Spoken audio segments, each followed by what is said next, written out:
Hi, in one of the previous videos, we ran a compliance job to check if a particular version of Azul Zulu JDK is installed on a Windows host or not.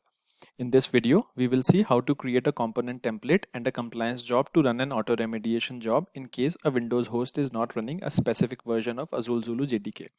So this is a compliance job that I have executed, and we can see that this host uh, TMTFAA is reported as non-compliant because the version of Azul Zulu JDK is less than expected, which is 17.28.13. So the component template and the rule that I have used here is pretty much similar to what I have shown in the previous video. The version is slightly different. The version that I'm using here is the latest one instead of the 16 dot something that I used in the previous video. So if I have to run the auto remediation, the first thing that I have to do is in allowed operations, I'll check the allow remediation and allow auto remediation, and I'll save the component template. So once the component template is saved, I'll go to the compliance tab and edit the rule. So after saving after allowing the operations for auto remediation, when I go to the rule, I see that there is a new tab called remediation. I'll click on the remediation tab. And so what I'm going to do here is I'm going to specify a BL package which is going to be used to deploy the particular version of Azul Zulu JDK for the server which is non-compliant. So a compliance job will be executed which will identify if a particular server is non-compliant, and once that the server is identified as non-compliant, this BL package that I'm going to specify here will be used to upgrade the version of Azul Zulu Java to the latest one.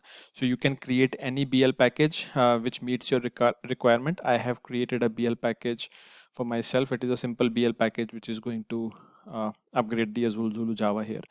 So I'll select the BL package and check allow auto remediation, and I'll save this rule here. So the rule has an auto remediation check right now. I'll close this rule. I'll save the component template as well. So the component template is saved as well. So I'll now create a job here.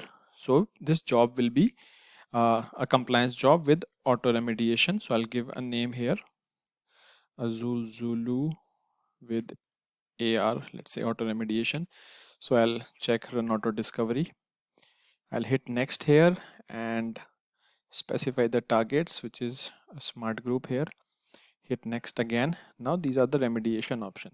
So the remediation name, I'll specify a name here, and I'll specify the packages, a location which will store the packages for the deploy packages that are going to be created here. So I'll just put that in compliance remediation. I'll put a folder where the remediation job and the corresponding deploy job for this will be saved. And yeah, once I'll hit next. So these options are similar to any deploy job or any other normal job that you create in TSSA. I'll just hit next and finish, and once I hit finish, I'll see that a job is started here. So yeah, we can see that there is this job which is started and the compliance part of this job is successful. So let's quickly check where the job is right now, and yeah, I'll just quickly save. So yeah, you can see that there is a deploy job that is executed, so which means that the compliance part of the job is executed and it has identified that there is a server which is non-compliant. And yeah, here you can see that job is still running, and if I go to the server view, I see that there is one server which is non-compliant, and against this server we have this deploy job that is using the BL package that I specified in the job. A deploy job using that BL package is running on the server, and it is going to upgrade the version of Azul Zulu Java. So it's in stage phase right now, so it will take a couple of minutes for the job to finish execution. So yeah, as we can see that the job has finished the execution right now and the remediation is successful, and this is the remediation view in the compliance job, and this is the view where you see what are the targets that were non-compliant. So this was the target TMTFAA which was non-compliant, and this is the remediation job which was executed against the target and it is successful. So yeah, this is how you create a compliance job with auto remediation in TSSA. Thank you for watching the video. Have a great day ahead. Bye bye.